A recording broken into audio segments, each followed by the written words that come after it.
तो एक public safety bill के बारे में बात करना चाह रहे हैं जो मध्य प्रदेश सरकार लेकर आई है कानून के रूप में।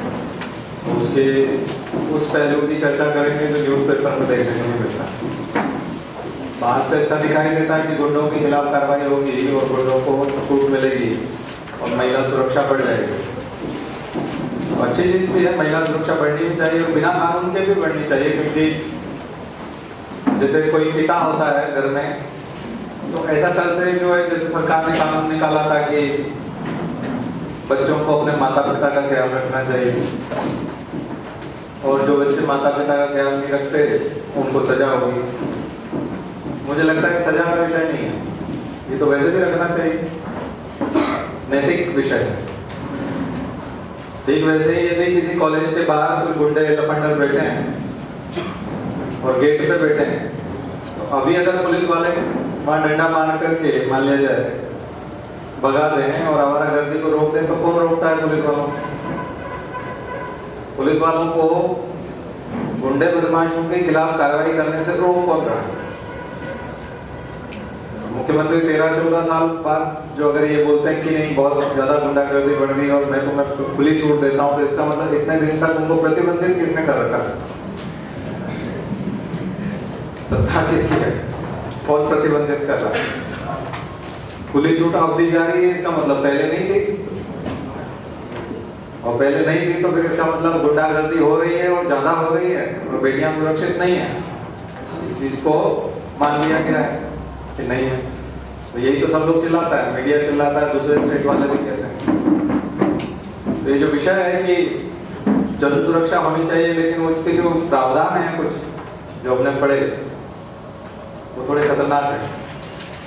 उससे पुलिस को छूट मिलती है और मुझे लगता है कि करप्शन करने की छूट ज्यादा मिलती है। पुलिस ऑलरेडी करप्ट है और सुरक्षा, जन सुरक्षा कई तरह से, उसमें महिलाओं की सुरक्षा भी आ गई। आपने देखा मध्य प्रदेश में किसी किसी गांव में विस्फोट हो जाते हैं, बारूद के विस्फोट होते हैं और फिर बहुत सारे लोग मर जाते हैं, ऐसी घटनाएं होती हैं। उसके बारे में भी है। कुएं होते हैं, ऐसे बोरवेल होते हैं, उसमें बच्चे गिर जाते हैं, ये भी जन सुरक्षा का विषय है। इसके अलावा जो विस्फोटक सामग्री दुकानों पे जो बेची जाती है, उन दुकानों को लाइसेंस कौन देता है? और जिस दुकान पे लाइसेंस नहीं है वहां पे भी ये सामग्री कैसे बेच दी जाती है? उद्योगों को जो लाइसेंस दिए जाते हैं उससे संबंधित जन सुरक्षा।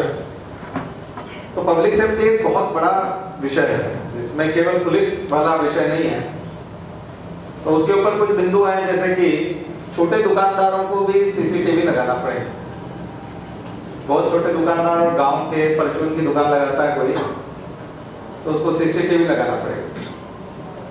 और सीसीटीवी लगाना ही नहीं पड़ेगा, उसकी इंटरनेट कनेक्शन के साथ में फीड जो है रेगुलर थाने को देनी पड़ेगी, यानी थाने पे कोई भी व्यक्ति लाइव देख सकेगा उसकी दुकान पे कौन आ रहा है कौन जा रहा है।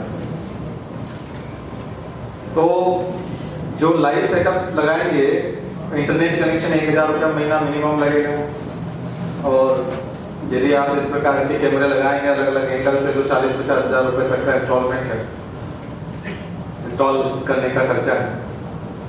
तो इस तरह से लगभग 40-50 हज़ार रुपए खर्चा, और उसके बाद हर महीने 1000 रुपए का खर्चा। और यदि किसी का सीसीटीवी बंद पाया गया और अगर उसने सीसीटीवी नहीं लगवाया तो 3 साल की जेल हो सकती है, जुर्माना नहीं, 3 साल तक की जेल। कानून सख्त है, अच्छी बात है, लेकिन पुलिस जो हमारी है वो कितनी शरीफ है और कैसी है? क्या वो करप्शन नहीं करेगी? क्या वो डराएगी धमकाएगी नहीं? फिर से इंस्पेक्टर राज की वापसी नहीं होगी। मुझे लगता है कि सीएम की कुछ मजबूरियां रही होंगी पुलिस से डरने की, तो पुलिस वालों ने अपने फेवर में वसूली करने के लिए एक नया हथकंडा अपनाया कानून के माध्यम से, जो वो प्रेशर डाल रहे हैं। क्योंकि या तो फिर जो लोग कानून बना रहे हैं और जो कानून को इस तरह से लागू करवाना चाहते हैं। फिर अगला इशू महिलाओं वाला जो हमारा सबसे ज्यादा आपत्ति वाला है, हमने जो उसकी अध्ययन किया है उसके बाद एक जो विषय निकल कर के आया है, महिला सुरक्षा के नाम पर जो लड़कियों के हॉस्टल हैं, बाहर से कामकाजी महिलाएं जो रहती हैं उनके हॉस्टल्स हैं, उनके कॉमन रूम तक सीसीटीवी लगेंगे और गेट पे तो लगेंगे, अच्छी बात है, फीड उनकी भी ठीक उसी तरह से देनी होगी। लेकिन प्रत्येक लड़की का डिटेल ब्यौरा जो है वो थाने में जमा कराना पड़ेगा, नहीं तो 3 साल की जेल। डिटेल यदि आप एक तो कांस्टेबल जो है वो कितने शरीफ कांस्टेबल है हमारे यहाँ, देखो आप लोग पुलिस वालों को देखना, उनका चरित्र देखना, वो लाइव देख रहा होगा, उसके बाद उसका पूरा डिटेल है कि वो कहाँ की रहने वाली है, परमानेंट एड्रेस क्या है यहाँ पर, और जो एम्प्लॉयर है जो उसको जॉब दे रहा है, मान लीजिए वो जॉब करती है तो जॉब देने वाले को भी पूरा डिटेल जमा कराना होगा।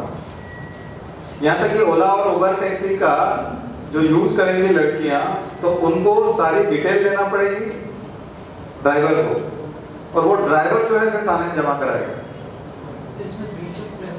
हाँ तो वही तो बोल रहे हैं कि ड्राइवर जो है वो थाने में जमा कराएगा। अब ड्राइवर कब जमा कराएगा, उसके पहले वो फोटोकॉपी नहीं करा सकता है जानकारी की। और अगर उसने 1 साल में 1000 लड़कियों को बिठा करके डेस्टिनेशन पे पहुंचाया है तो उसके पास तो परेशान करने के लिए जो मोबाइल नंबर है वो कितने सारे हो गए। केवल मोबाइल नंबर नहीं, डिटेल जानकारी, पर्सनल जानकारी। अब ये उसके विषय हैं, ये उसके डिटेल्स हैं, जो ब्रेकअप आप देखेंगे उसका तो उसमें ये सब चीजें निकलेंगी कानून। किराएदारों की जानकारी जमा करानी होगी, ठीक है, लेकिन अगर मकान मालिक ने किराएदार की जानकारी जमा नहीं कराई डिटेल तो फिर 3 साल की जेल। यहाँ जुर्माना कम है। और सबसे बड़ी मजेदार बात है कि अगर मान लिया जाए कोई करप्शन पे उतारू हो जाता है पुलिस वाला और कांस्टेबल तक को अधिकार दिए गिरफ्तार करने जेल के समय, तो उसकी सुनवाई कोर्ट में नहीं है, इधर उधर कहीं नहीं है, सीधा पीएचक्यू में उसके खिलाफ, किसी पुलिस वाले के खिलाफ, थाना इंचार्ज के खिलाफ यदि आपको शिकायत है तो जनप्रतिनिधि सारे बेकार हैं। आप सरपंच से नहीं कह सकते, अपने नगर निकायों को भी नहीं कह सकते, सीधे पीएचक्यू में अपील होगी और पीएचक्यू डिसाइड करेगा। तो अब छोटे छोटे काम के लिए भोपाल आना होगा दूर दराज के आदमी को। अगर मान लीजिए मंडला वाले के साथ में अगर कुछ हुआ है, सिडनी वाले के साथ हुआ तो उसको भोपाल आना है, उससे भी उमरिया वाले को भोपाल आना है। तो उसके जो पेंच है वो बड़े बेकार है। तो मुझे लगता है कि जन सुरक्षा के साथ जन समस्या है, उसका और भी रास्ता निकाला जाना चाहिए और महिलाओं की प्राइवेसी को सुरक्षित रखा जाना चाहिए। क्योंकि बहुत ज्यादा यदि आपने बता दिया, अगर यही बता दिया कि वो परित्यक्ता है, उसके पति ने छोड़ रखा है, वो विधवा है, तो इतने में ही बहुत सारे लोग परेशान करने वाले आ जाएंगे। या उसका कोई लोकल गार्जियन यहाँ पर नहीं है, तो किसका अपहरण करना है किसका नहीं, ये बायोडाटा उसके डिटेल जानकारी से कौन अपहरण करने योग्य है कौन नहीं है। मुझे लगता है कि हम अपराधियों के लिए ज्यादा सहूलियत कर रहे हैं। और जो सख्त कानून गुंडों के खिलाफ है, वो अच्छी बात है कि आप महिला सुरक्षा के नाम पर गुंडों के प्रति सख्ती से पेश आएंगे, बहुत आना ही चाहिए, लेकिन वो तो आप अभी भी आ सकते हैं। प्रत्येक पुलिस वाला अपना 90% समय, 90% पुलिस वाले और 90 उनमें से प्रत्येक पुलिस वाला अपना 90% समय वसूली करने में गुजारता है। वो आप जैसे शरीफ लोग होंगे, उनके अगर कोई केस है, आप में से कोई एक आदमी चला गया था मेरे साथ ऐसा हुआ, वो शरीफ आदमी है, वो पैसे वाला आदमी, तो उसको बिठा लेंगे पकड़ के, उससे वसूली करने लग जाओ। दिन भर यही चलता रहता है, सारा समय इसी में लगा रहता है। बाहर इतनी आवारागर्दी हो रही है, इतनी छेड़छाड़ हो रही है, इतनी गुंडागर्दी हो रही है, कोई उठ करके बाहर डंडा लेकर खड़ा नहीं होता। ऑलरेडी अलग से कोई कानून की आवश्यकता नहीं है। इसी कानून में अगर पुलिस जो जिस कामों में बिजी है फालतू के, तो फिर फुर्सत ही फुर्सत है। लोग बोलते हैं कि पुलिस पे दया करनी चाहिए, 24 घंटे की नौकरी है ये। उस 24 घंटे की नौकरी में से अगर मान लीजिए 18 घंटे वो नौकरी करता है तो उसका दिमाग 16 घंटे वसूली में लगा रहता है। बिल्कुल दया के लायक नहीं है। उससे वाहियात काम और कोई दूसरा नहीं करता, उससे ज्यादा गंदगी और कहीं नहीं है। देश का जो जितना ढर्रा बिगड़ा हुआ है, जो भी कानून व्यवस्था बिगड़ी हुई है, जो भी हालात हैं, उसके सर्वाधिक जिम्मेदार वही लोग हैं। दूसरे नंबर पे जुडिशरी आती है जो उन अपराधियों को छोड़ देती है। इसलिए जो रिफॉर्म वाला जो हिस्सा है वो सबसे ज्यादा होना चाहिए। हम लोग को जो उत्तर लिखना होते हैं परीक्षा में, तो उसमें जो हम सॉल्यूशन से तरफ चलने से बोलते हैं ना कि सॉल्यूशन की तरफ से चलिए, आप हल की तरफ से चलिए कि हल कहां से होना है। तो आपको हल जो है वो रिफॉर्म से मिलेगा, सुधार। इसीलिए हर तरह के सुधारों की बात की जाती है। इलेक्टोरल रिफॉर्म की बात की जाती है, पुलिस रिफॉर्म की बात की जाती है, एडमिनिस्ट्रेटिव रिफॉर्म की बात की जाती है, जुडिशियल रिफॉर्म की बात की जाती है, लेबर रिफॉर्म की बात की जाती है। जितने भी तरह के रिफॉर्म्स हैं, क्योंकि एक चीज समझने की कोशिश कीजिएगा कि 1947 में देश आजाद हुआ, 50 में संविधान बना, देश डेवलपमेंट कर गया, इतनी सारी चीजें हुई, देश आज यहाँ है। अगर आप देश में अगर कोई कमी है तो हम बनने की स्थिति में, मेकिंग वाली स्थिति में हम बन रहे हैं। और जब बन रहे हैं और काफी कुछ बन चुका होता है तो फिर सुधार ही किया जाता है। इसलिए देश में अब अगर कुछ होगा तो सिर्फ सुधार होगा। नए सिरे से कोई चीज तो संविधान में सुधार होगा, कॉन्स्टिट्यूशनल रिफॉर्म होंगे, व्यवस्थाओं में सुधार होगा, हर चीज में सुधार होगा। आईटी रिफॉर्म आएंगे, साइबर रिफॉर्म आएंगे, साइबर लॉ रिफॉर्म आएंगे। अब फेसबुक ने जो अभी दिखाई दिया आपको एक नया चेहरा, नया तो नहीं है, पुराना सब लोग जानते ही हैं, लेकिन इनको नेताओं को अब समझ में आया जो है सोशल मीडिया फ्रेंडली नहीं है जो लोग, उनको पहली बार आंख खुली, अच्छा ऐसा होता है, नहीं तो ऐसा ही होता है, इसमें कौन सी नई बात है। पार्टियां जो है वो दुरुपयोग करती हैं, साइबर सेल बने हुए हैं, कांग्रेस के भी हैं, बीजेपी के भी हैं, आईटी सेल बने हुए हैं, उसमें बैठ करके रात दिन यही सब चीजें करते हैं। आसानी से जो है वो आप लाइक्स खरीद सकते हैं, प्रचार कर सकते हैं, बहुत आसान है, हर कोई व्यक्ति कर सकता है, इसमें कोई नई कोई चीज नहीं है। लेकिन चूंकि अब वो बवाल आया है और उसके माध्यम से चुनाव जीतने की बात की गई है, तो ट्रंप का चुनाव जीतना जो आश्चर्य है वो भी इसी कारण से चुनाव कैसे जीत गए। ट्रंप की कोई आवाज नहीं थी, सोशल मीडिया था। मोदी कैसे चुनाव जीते? हाँ, युवाओं ने, कुछ युवाओं ने इंटरेस्ट दिया और कुछ पैसे ने लिया और खरीदे गए। तो ये चीज करते हैं। अब कोई अगर पिछड़ गया है तो बेईमानी में पिछड़ गया है तो चिल्ला रहा है कि बेईमानी नहीं कर पाए समय,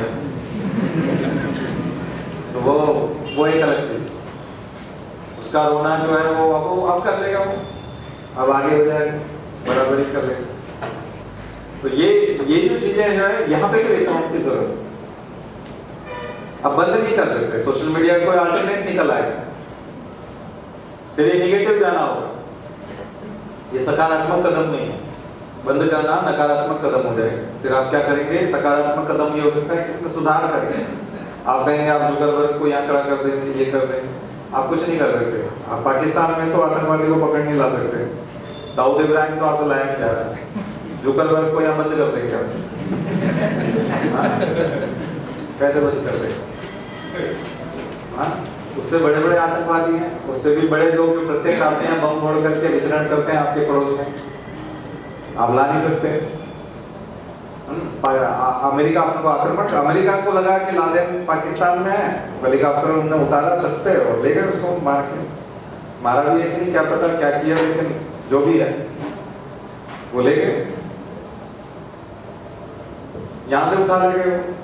वो इच्छा शक्ति है, वो कर सकता है, वो समर्थ है, सशक्त है, उसको सिद्ध नहीं करना पड़ता, उसको धमकी नहीं देना पड़ती। हम लोग धमकी देने में ये नहीं होता। तो इसका मतलब है कि रिफॉर्म से चलना पड़ता है। तो इसलिए किसी भी प्रश्न के उत्तर को जब लिखेंगे तो सुधार की तरफ से लिखिए। हम लोग वैसे भी भारतीय संस्कृति के लोग हैं, तो भारतीय संस्कृति जो है वो पाश्चात्य संस्कृति से अलग है। भारतीय संस्कृति में हम लोग श्लोक बोलते हैं पूर्णमदं पूर्णात् पूर्णमुदच्यते, पूर्णाहुति का श्लोक को, अभी हवन होगा कभी तो देखिएगा।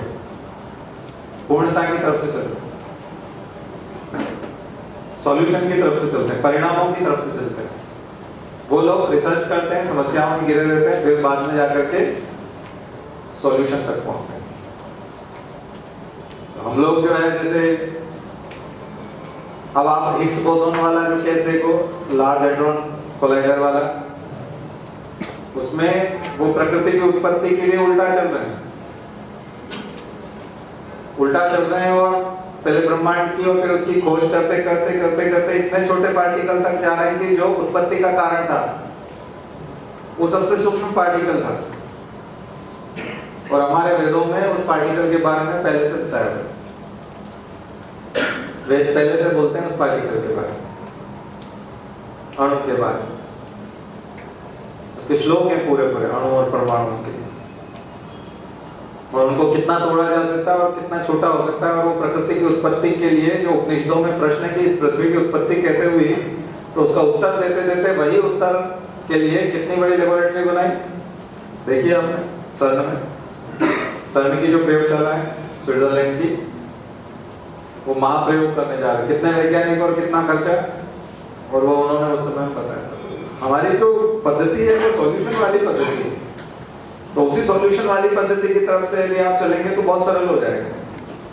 इसलिए पुलिस रिफॉर्म के ऊपर भी एक नोट्स बनाएंगे, और उसमें ये वाला भी आप मध्य प्रदेश में जब लिखें तो मध्य प्रदेश का एक कानून की भी हवाला दीजिएगा कि सत्ताएं क्यों नहीं समझ पाती कि जनता को परेशानी होने वाली है। अभी अभी जनता को परेशानी हुई थी ना, 2-3 जो गलत निर्णय लिए थे, उससे जनता कितनी परेशान हुई थी, और रिजल्ट भी नहीं निकले, उसके अच्छे रिजल्ट भी नहीं आए। ठीक वैसा ही एक निर्णय और लिया जा रहा है जिसमें जनता परेशान होगी। एक और निर्णय है उसमें कि रहवासी बिल्डिंग के अलावा जो जितनी भी बिल्डिंग्स है उनकी जो निर्माण की परमिशन है वो नगर निगम या नगर पालिका या पंचायत से न लेकर के पुलिस थाने से ली जाएगी। तो पुलिस थाने से परमिशन लेंगे बिल्डिंग बनाने की, तो जैसे रिजॉर्ट बनाना है शादी का, या आप हॉस्टल बनाना चाहते हैं, हॉस्पिटल बनाना चाहते हैं, घर बनाना चाहते हैं रहने के लिए, तो ठीक है, वो तो वही प्रोसीजर रहेगा। लेकिन अगर इधर करना चाहते हैं तो परमिशन आपको थाने से लेनी पड़ेगी। सारी चीजें थाने से परमिशन कर दी। अभी भी थाने गड़बड़ करते हैं। आबकारी विभाग है हमारा, एक्साइज डिपार्टमेंट जो शराब को पकड़ता है, अवैध शराब को पकड़ता है, वो उसे ही पकड़ना चाहिए, लेकिन पुलिस वाले पकड़ रहे हैं। वनों की लकड़ी जो है अवैध रूप से जा रही है, तो उसको वन विभाग के कर्मचारी हैं, फॉरेस्ट के रेंजर हैं, तमाम लोग हैं, उसको भी पुलिस वाले पकड़ रहे हैं। मादक पदार्थों के लिए NDPS वाली जो पुलिस होती है, वो कस्टम एंड सेंट्रल एक्साइज वाली है, उसको भी पुलिस मादक पदार्थ पकड़ लेती है। वो कौन सा पकड़ती है जिसकी सेटिंग नहीं होती। पहले पैसा मांगा जाता है, तुमको हमने पकड़ लिया है, अब ये तुम्हारे ऊपर केस बनेगा, ये धाराएं बनेंगी। अच्छा, डायरी को उसी को सौंपते हैं, ऐसा नहीं कि केस में कोर्ट में वो जाते हैं पुलिस वाले, वो तो गवाही कर देते हैं कभी कभी। डायरी को उसी को सौंपते हैं, केस डायरी बना करके, किसको, संबंधित विभाग को, उन्हीं को देना होती है, वो उसी विभाग का केस बनेगा। धाराएं भी कानून के तहत उनकी है, लेकिन बना के ये देते हैं। क्यों इतना सेवा का शौक आपको इन्हीं सब चीजों में क्यों है? क्योंकि उसमें माल है, पैसा है, सेटिंग है, और ये सब फोन पे होता है, कोई अकाउंटेबिलिटी नहीं है। SP तक की, IG तक की कोई अकाउंटेबिलिटी नहीं, सब कुछ फोन पे चलता है, और कहीं पे भी सिग्नेचर नहीं है। सिग्नेचर नाम की कोई चीज नहीं है। किसी आदमी को पकड़ा, 50 लाख में डील हुई, फोन पे बताया कांस्टेबल ने SP को, SP के पैसे हुए, IG के हुए, नेता के हुए, और सिग्नेचर नहीं है, हवा में छोड़ दिया गया, हवा में पकड़ा गया, हवा में छोड़ दिया। रेवेन्यू वाले को अगर पैसे कमाने पड़ेंगे तो सिग्नेचर करने पड़ेंगे, जमीन इधर से उधर करनी पड़ेगी ना, या नहीं करने के पैसे, कुछ नहीं करना, हमने कुछ नहीं किया इस बार के पैसे, तो आप फंसते भी नहीं, कागज पे भी नहीं फंसते, हस्ताक्षर भी नहीं है आपके, गलत ऑर्डर भी नहीं निकाला आपने, गलत काम भी नहीं किया, लिखित में कोई गलत काम नहीं है, आप बहुत शरीफ हैं। इस चीज में बहुत रिफॉर्म करने की जरूरत है, क्योंकि सब कुछ अकाउंटेबिलिटी कहीं नहीं है, जिम्मेदारी फिक्स करने की जरूरत है, तब जाकर के सुधार होगा। मुझे लगता है कि ये जो पूरा कानून बनाया गया है इसमें सारी जिम्मेदारियां उधर फिक्स करनी थी, तो फिर सुधार आ जाता। किसी थाना क्षेत्र में यदि कोई अपराध होता है तो उस क्षेत्र का अधिकारी जो है वो जिम्मेदार हो, जिम्मेदारी नहीं। तो मुझे लगता है कि पुलिस रिफॉर्म पे बहुत सारे मुद्दे हैं, उसमें सैलरी भी बढ़ानी चाहिए उनकी, डेफिनेटली उनकी सैलरी बढ़ाई जानी चाहिए, उनकी सुविधाएं बढ़ाई जानी चाहिए, उनके छुट्टी का समय बढ़ाया जाना चाहिए, पुलिस में और भर्ती होनी चाहिए। ये सारी जो मांगे हैं पुलिस के फेवर वाली वो तो सही है, वो होना भी चाहिए, रिफॉर्म का हिस्सा है। लेकिन इसके साथ साथ अकाउंटेबिलिटी बढ़नी चाहिए और करप्शन के मामले में ट्रांसपेरेंसी बढ़नी चाहिए, और आप जनता के साथ जो व्यवहार कर रहे हो वो पारदर्शी होना चाहिए। आपके व्यवहार को छुपाना और आपके व्यवहार का जो सेंसरशिप करते हैं उसके बारे में वो गलत है। तो बहुत सारी चीजें हैं जो रिफॉर्म के मामले में होना है। इसी तरह से हमने जुडिशियल रिफॉर्म के बारे में बात की। जुडिशरी का जो करप्शन है वो चरम सीमा पर है, बहुत ज्यादा। और सबसे बड़ी चीज है कि आप किसी जज का करप्शन पकड़ नहीं सकते, जजेस अकाउंटेबिलिटी बिल भी अधूरा पड़ा हुआ। जज जो हमारे हैं उनका आप गाड़ी चेक नहीं कर सकते, पुलिस वाले चेक नहीं कर सकते, सबकी चेक कर लेंगे, उनके नहीं कर सकते। जज अगर स्मगलिंग भी कर रहा हो तो उसकी गाड़ी चेक नहीं कर सकते। वो अवैध रूप से कुछ भी खरीदता है तो आप उसकी संपत्ति की जांच आईटी वाले नहीं करेंगे, उसकी संपत्ति की जांच नहीं करेंगे। जैसे किसी को जज बने हुए 5 साल हुए और 2 करोड़ का मकान बना लिया तो आप ऑब्जेक्शन नहीं ले सकते कि जज साहब के पास 5 साल में 2 करोड़ कहां से है, ये ऑब्जेक्शन नहीं ले सकते। और अगर टेबल पे जज ऊपर डेस्क पे ही अगर मान लीजिए करप्शन कर रहा है और आपको दिख भी रहा है कि उसका बाबू पैसे ले रहा है और शाम को जाके जज को पकड़ाने वाला है या अभी पकड़ा देता है छुट्टी में, अब वीडियो रिकॉर्डिंग भी कर रहे हैं तो उसके खिलाफ कुछ नहीं होता। और सबसे बड़ी विडंबना तो ये है कि जो मैंने आपको बताया था कि मान लीजिए यहीं पास में मान लीजिए कोई प्लॉट है, खाली जगह, सरकारी जगह, एक शक्तिपीठ के उधर, या किसी एक आदमी ने 50 लाख में एक प्लॉट खरीदा और मैंने उस प्लॉट पे कब्जा कर लिया, मकान बनाना शुरू कर दिया,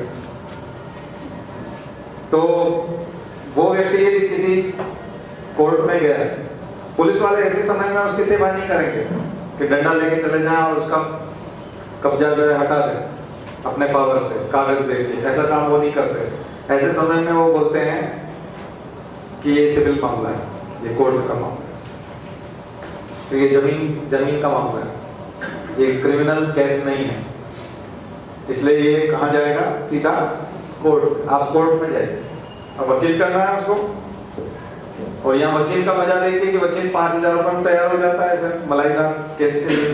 हम सोचते हैं बहुत वकील साहब बहुत दयालु हैं, जैसे वकील साहब की निगाह बहुत लंबी है, वो उस व्यक्ति को फोन करते हैं जिसने 50 लाख का प्लॉट कब्जा किया,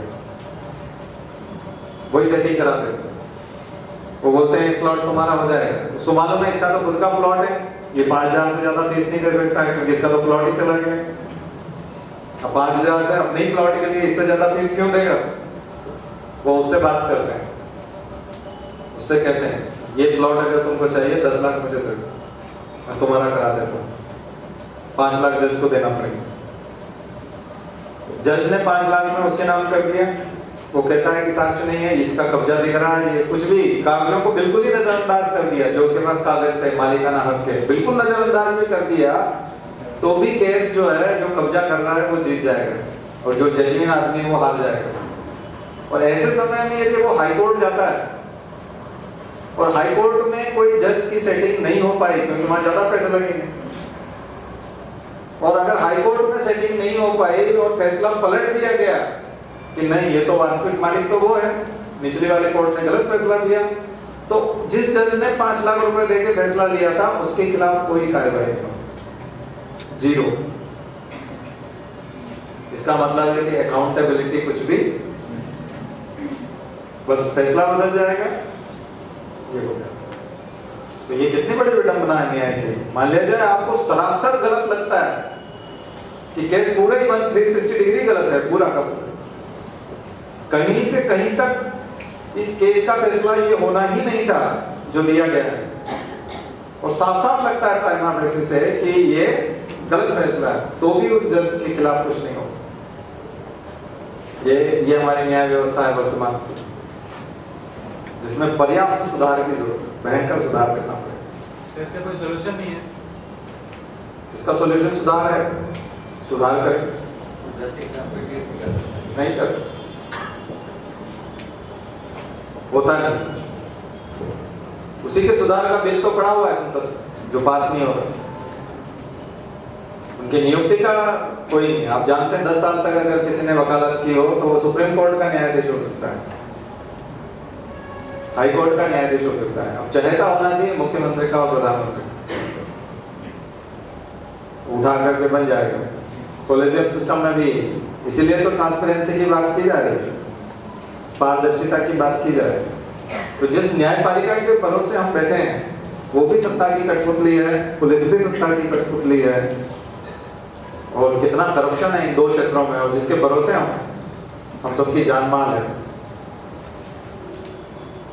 तो मुझे लगता है कि हम लोगों को इनके बारे में लिखना चाहिए, जुडिशियल रिफॉर्म के ऊपर 250 शब्दों में जुडिशियल रिफॉर्म के ऊपर भी लिखेगा, जुडिशियल अपॉइंटमेंट कमीशन के बारे में भी लिखेगा, एक टिप्पणी उसकी भी कर सकते हैं।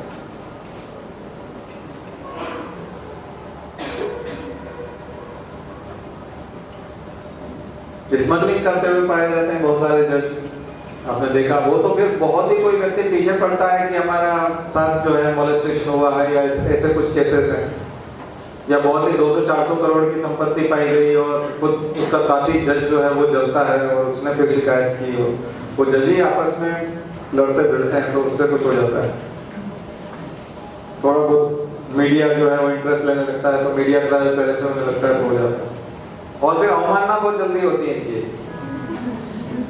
है ना, डिफेमेशन वाला जो कोर्ट कंटेम्प्ट ऑफ कोर्ट जो है वो बहुत जल्दी होता है, बहुत जल्दी अवमानना होती है कोर्ट की। आपने थोड़ा सा भी कुछ किया कि अवमानना हो जाएगी, तो फिर वैसे वो फंसते हैं। हम लोगों ने तो खूब लिखा, मैंने तो खुलेआम लिखा, और जब मैं लिखता था न्यूज़पेपर विज्ञापन लिखता तो क्या था, आप सोचते होंगे पत्रकार रहे होंगे या लिखता हूँ बोलता हूँ तो न्यूज़पेपर वाले छापते होंगे, नहीं ऐसा नहीं है। न्यूज़पेपर वाले को मैं पैसे देके छपवाता था विज्ञापन। जो चीज न्यूज बननी चाहिए उसके लिए मैं 10 लाख 5 लाख 4 लाख तक दिया, और फ्रंट पेज पे छपवाता था बॉक्स बना के, नीचे लिखा रहता था मेवा था ये हमारा क्लास इस तारीख से शुरू हो रही है, वो बहाना था।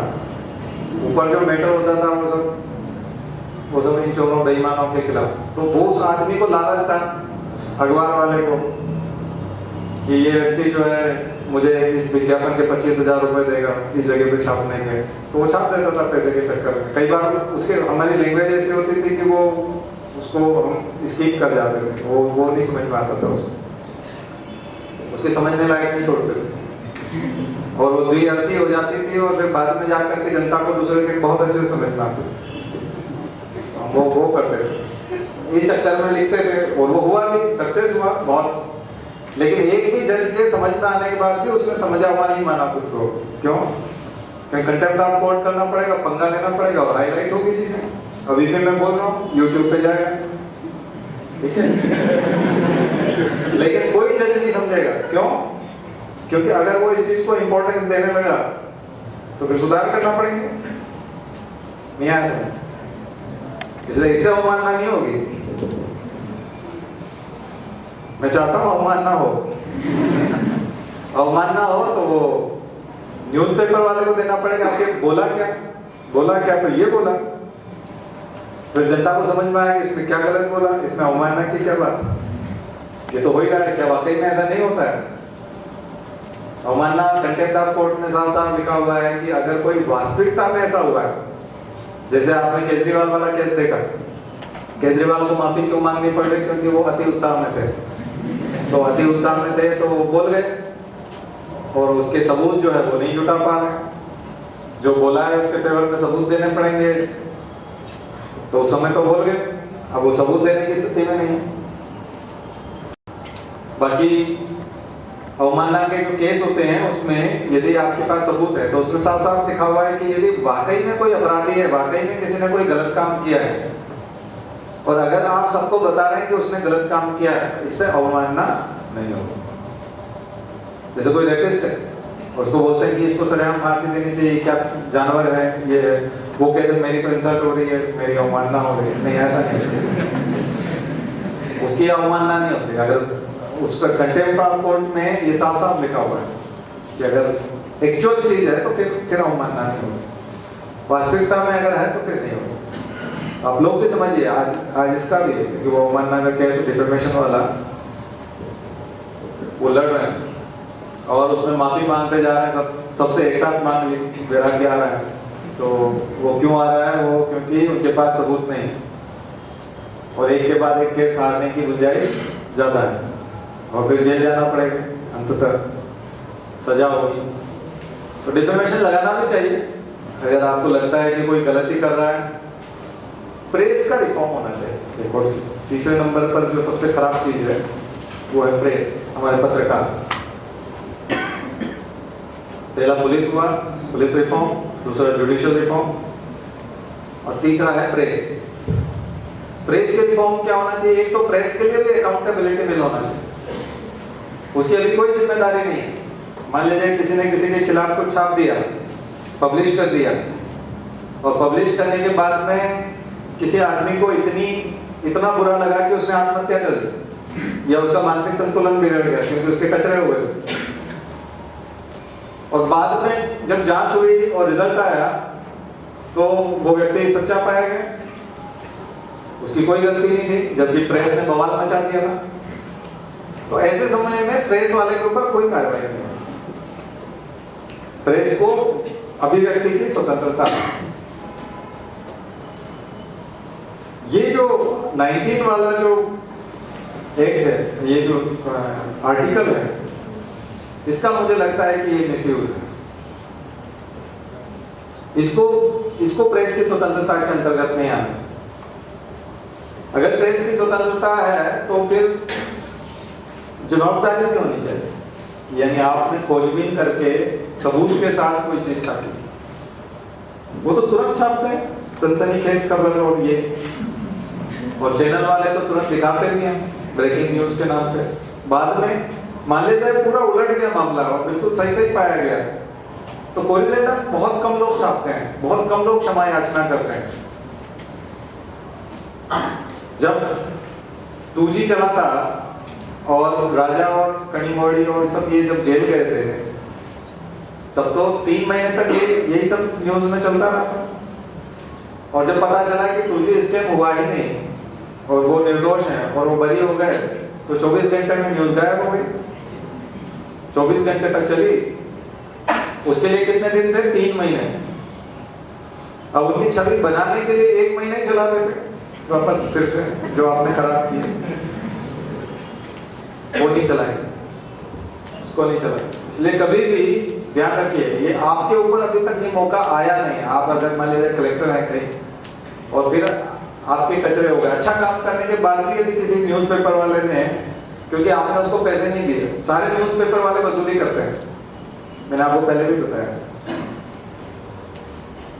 आज मेरा मूड यही है थोड़ा पोषने का, ठीक है, तो आप पोषने दीजिए थोड़ा, कल से मैं अच्छा पढ़ाऊंगा। तो कभी कभी आता है कि आप भी समझ जाएंगे थोड़ा, वो वसूली करने के लिए। पिछली बार भी बताया था कि वो अखबार के लोग जो हैं दफ्तरों में, सरकारी दफ्तरों में वसूली करते हैं सब जगह। इनका धंधा है, बहुत कम पैसे में पत्रकार अपॉइंट हो जाते हैं, 5,000 में, 6,000 में, 10,000 में काम करने लगते हैं किसी भी न्यूज़पेपर। उसको सिर्फ कार्ड की जरूरत है कि आपका कार्ड दे दीजिए प्रेस का, मैं अपनी गाड़ी पे प्रेस लिख लूँ और एक कार्ड ले लूँ ताकि मेरी एंट्री हो जाए कहीं पे भी। मंत्री के यहाँ जाऊँ तो प्रेस दिखा के घुस जाऊँ, कोई प्रोग्राम चल रहा है तो मैं चला जाऊँ, किसी अधिकारी के दफ्तर में जाना है तो मुझे वो टाइम देते, नहीं देगा तो मैं उसके खिलाफ लिख सकता हूँ, मेरी न्यूसेंस वैल्यू है, मैं नुकसान कर सकता हूँ। तो ये जो तीनों जो मैं बता रहा हूँ आपको, ये नेक्सस है,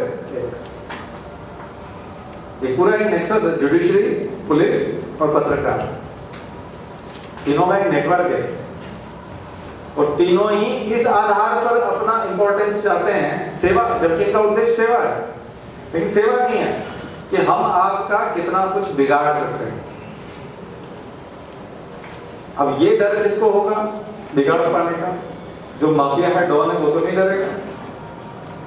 उसके पास तो पैसा है, ताकत है, या तो ताकत से डरा लेगा, मारपीट के पत्रकार को भी उठवा लेते हैं, उसको कुचल देते हैं।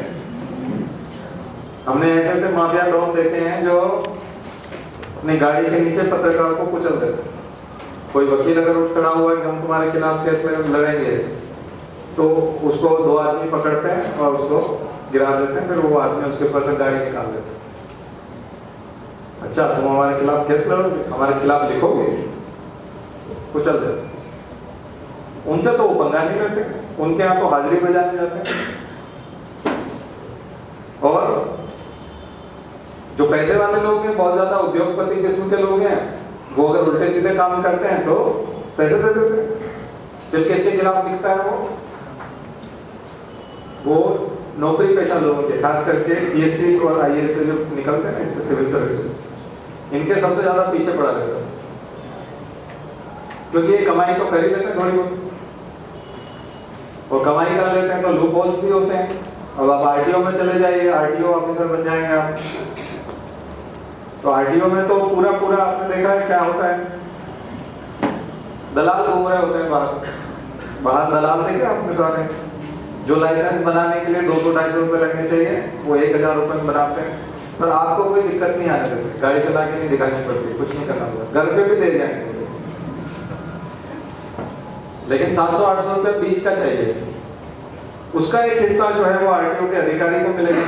अब आप अगर उसी कैंपस में आपकी भी नौकरी है, तो आप क्या चेंज ला सकते हैं? अकेले आदमी क्या ले आएंगे? तो फिर पत्रकार जो है वहां पे मोबाइल लेके या कैमरा लेके घूमना पड़ता है। आपके यहाँ बहुत ये चल रहा है, उसको इधर आओ, ये तो पैसे। तो उसका वो ऐसे डिपार्टमेंट देखता है कि जिन डिपार्टमेंट्स में गुंजाइश है, और जब नहीं है वहां पे भी परेशान करने की कोशिश करते हैं। कुछ भी आप ईमानदार हैं बहुत है तो भी, और ऐसे समय में यदि आपने उससे पंगा ले लिया तो फिर आपकी कितनी अच्छी खासी छवि हो, कितने अच्छे काम आप करते हो, आपको ठिकाने लगा दिया जाएगा। सबसे निकम्मा, बेकार और घटिया ऑफिसर से भी कर दिया जाएगा, और जो बदमाश हैं वो मैनेज कर लेते हैं, उनके सारे काले कारनामे भी छुप जाते हैं, जबकि उनकी बहुत सनसनीखेज खबरें होती है। कई बार वो पकड़ा जाते हैं ऐसी जगहों पर जहां नहीं जाना चाहिए होता, लेकिन वो खबरें मीडिया में नहीं आ पाती।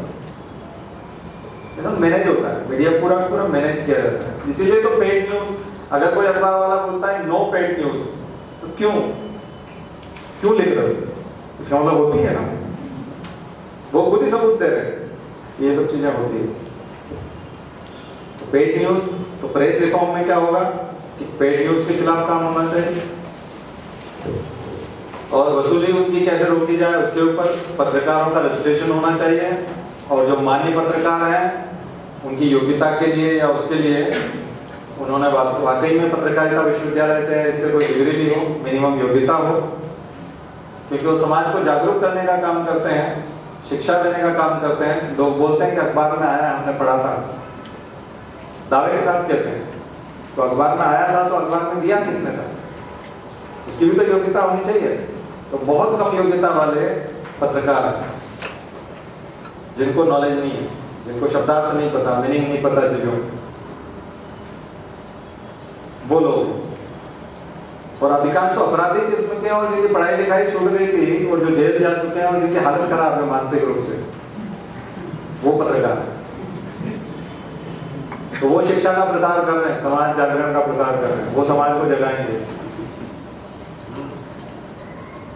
तो सारे पत्रकार, जब मैंने चुनाव लड़ा था तो सभाएं होती थी, तो मुझे एक ने बताया पत्रकार नहीं सर ऐसा नहीं होता, कवरेज ऐसा नहीं होता। हमने कहा क्या करते हैं? बोले नेताजी जब जाते हैं तो पीछे एक गाड़ी पत्रकारों की जाती है। मैंने कहा फिर वो गाड़ी? बोले उस गाड़ी का खर्चा नेता देता है जो रैली करने जाता है। हमने कहा हमारा तो कवरेज करते नहीं हो, हम भी जाते हैं रैली करने के लिए, हमारे इसमें भी बहुत भीड़ आती है, आपने कभी दिया नहीं? तो वो बोलते हैं सर ऐसे नहीं होता।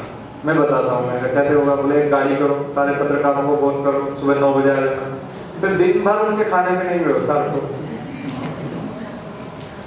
तो दिन भर वो आपके लिए लगे रहेंगे। फिर जब जा रहे हो तब लिफाफे में कुछ दो, सभी पत्रकार। फिर दूसरे दिन देखना सारे अखबार आपके लिए भरे पड़े रहेंगे कि आपने क्या किया। 100 लोग होंगे तो 1000 हो जाएंगे, 100 लोग भी आए होंगे तो 1000 लोग थे। फोटो इसी एंगल से चिपका चिपको के वो लगाते ना, वो दिखते भी है। सब हो जाएगा, कुछ नहीं करना, सब मैनेज होता है। हमने कहा ऐसा होता है, यही होता है। यहाँ आते हैं कई पत्रकार आते हैं इस हॉल में, आप बहुत अच्छा काम कर रहे हैं, हम आपके बारे में चाहते हैं, शूट करते हैं, ये करते हैं, लिख के भी ले जाते हैं, फोटो खींचते हैं। फिर वो क्या पटक देते हैं, वो जानते हैं किसी दिन फोन आएगा कि वो होते उनसे कहेंगे सर थोड़ा सा कुछ हो जाता तो। अच्छा, फिर वो जब आपको छापना नहीं तो यहाँ आते क्यों? क्योंकि आएंगे नहीं तो फिर फोन नंबर, मेरा फोन नंबर रख लीजिए। हमने कहा ये छाप दो, आपसे फोन का क्या करना है, देख लेंगे अखबार। तो बोलते नहीं, ये फोन नंबर आप रख लीजिए। और उनको पता नहीं कि पका पकाया आदमी है, पहले सारे खेल देख रखे हैं। तो हमारे ये भाई लोग बहुत खुश हो जाते हैं, सब फलाने अखबार वाले आए। मेरे को बहुत ज्यादा एक्साइटमेंट नहीं होता। तो ये बहुत खुश हो जाते हैं कि दूसरे दिन सर न्यूज़पेपर में ये आएगा, वो आएगा, ऐसा होगा। हमने कहा कुछ नहीं आएगा, वो ये रूटीन है, ये होता है। वो आते हैं, शूट करते हैं, जाते हैं, किसी टीवी में नहीं आता, ठीक है, ना ही कभी आता है। इससे भी कम, अगर 50 बच्चे भी कहीं बैठे होंगे, कोई ऐसा काम चल रहा होगा निःशुल्क वाला, उसका कितना हाईलाइट आप देखते हैं, रोज अखबार में पढ़िएगा। हमारा साल 2 साल में कभी कभार एक बार किसी का अंतरात्मा जाग जाती है या गायत्री माता उसको सद्बुद्धि दे देती है, तो वो हमको जरूरत भी नहीं है उसकी, कि हमको इन चीजों की वो कोई आवश्यकता नहीं है, ऐसे भी उसका कोई मतलब नहीं है। लेकिन बता रहे कि अगर कोई जो है ये चीजों को कर रहा है, क्यों नहीं कर पा रहे? इसलिए नहीं कर पा रहे क्योंकि लालच फंस गया है और धंधे में बुरे लोग आ गए। और मैंने आपको कहा भी था कि पहले सिनेमा में आपने देखा है कि पुराना पत्रकार जो है हमेशा एक खादी का कुर्ता पहनता था, झोला कंधे पे टांगता था, और उसको पत्रकार कहते थे, कलम वाला आदमी कहते थे, वो पत्रकार होता था। सादा आदमी होता था, सादी, यानी पत्रकारिता खोने का नाम था। गणेश शंकर विद्यार्थी का नाम हम लोग स्वतंत्रता संग्राम में जानते हैं। स्वतंत्रता संग्राम में पत्रकारिता पवित्र काम था और सबसे श्रेष्ठ काम था। जितने भी अच्छे काम हैं, जितने भी क्रांतिकारी लोग थे, जितने भी हमारे स्वतंत्रता संघर्ष के नायक थे, सारे पत्रकार थे। सब लोगों ने समाचार पत्र निकाले थे, क्योंकि सूचना पहुंचाने का, जनता को जगाने का ये एक माध्यम था। लेकिन आज के समय में पत्रकार गरीब नहीं है, उसके माल है, पत्रकार का मॉल बन गया। तो अब आप सोचो ये कैसे पत्रकार? मुझे लगता है सेवा का क्षेत्र तो नहीं रहा, तो कमाई का क्षेत्र हो गया, नहीं तो मॉल कैसे बन सकता है? किसी टीचर का, डॉक्टर का तो बना नहीं, प्रोफेसर का नहीं बना। नॉलेज के हिसाब से बनता होता तो प्रोफेसर का बनना था, पैसे के हिसाब से बनना था तो फिर बनिए का बनना था, उद्योगपति का बन जाता। कि कोई उद्योगपति था, पहले मंडी द्वीप में एक उद्योग लगाया था, और उसकी 4-5 फैक्ट्रियां हो गई, अब बन गया। पत्रकार का कैसे बन गया? क्योंकि वो चमकाता है ना, सत्ता को चमका देता है कि ये जमीन जो है जुगी की है, ये जमीन सामान्य लोगों की जमीन है, यहाँ गरीबों की कॉलोनी काटने की थी, इस जगह पर एक मल्टी बनानी थी जिसमें गरीबों को फ्लैट मिलते थे, झुग्गियां लगी थी, और झुग्गियों को हटा करके हटवाने का काम किसने किया? प्रशासन ने। ऑर्डर किसने दिया? शासन ने। और शासन और प्रशासन की मदद से आपने आम लोगों को हटा दिया। तो क्या उनके बजाय उनको घर दिए? नहीं, आपने वो जमीन अलॉट कर दी एक समाचार पत्र वाले, और उसने फिर एक मॉल खड़ा कर दिया। ये कैसे हो गया? और वो भी पूरा अवैध बना हुआ है। आगे की पार्किंग भी अभी जनसाधारण के लिए हुई है, पहले वो भी उसके अंदर थी, वो पार्किंग भी वही एंजॉय कर रहा था, जबकि वो सरकारी जमीन है। अब जाकर के नगर पालिका की पार्किंग, और ऊपर का स्टेचू वाला जो बहुत सारा हिस्सा है वो सरकारी है, जिसको लोगों के फुटपाथ के लिए बनाया गया है एक तरह से। और बिल्डिंग की जो परमिशन है हाइट के तौर पे वो 3 की है, ऊपर का सारा इलीगल है। पर किसी भी अधिकारी की, किसी भी कलेक्टर की नजर नहीं पड़ती क्या? सारे कलेक्टर इसी में शॉपिंग करते हैं, पुलिस वाले इसी में जाते हैं, और 50% हिस्सा इलीगल है। वैसे तो देखा जाए तो पूरे ही इलीगल है, जमीन ही दूसरे की। दूसरे पर्पज के लिए, पर चलो गवर्नमेंट ने मजबूरी में दी, डर के दी, लेकिन उसके बाद जो निर्माण है वो इलीगल 50%। लेकिन किसी की हिम्मत नहीं, क्यों नहीं है? क्योंकि समाचार पत्र में आएगा दूसरे दिन, उसके खिलाफ आएगा। ये समझ, मुझे लगता है प्रेस रिफॉर्म की बहुत ज्यादा आवश्यकता है। और क्या क्या आवश्यकता है? इनकी संपत्ति का निर्धारण होना चाहिए, पूर्व संपत्ति और वर्तमान संपत्ति।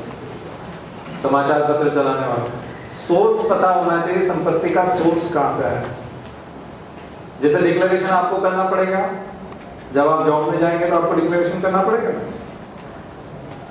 तो फिर इस मामले में भी करना चाहिए। और अब इन तीनों को बचाने वाले, प्रमोट करने वाले और इनके संरक्षक इलेक्टोरल रिफॉर्म, निर्वाचन सुधार नेता। अब आएगा निर्वाचन सुधार, चुनाव सुधार। चुनाव सुधार पर्याप्त नहीं थे, पर्याप्त होते तो अभी भी अपराधी आ रहे हैं, अभी भी गलत लोग चुन रहे हैं और संसद और विधानसभाओं में पहुंच रहे हैं। बहुत सारे लोग हैं।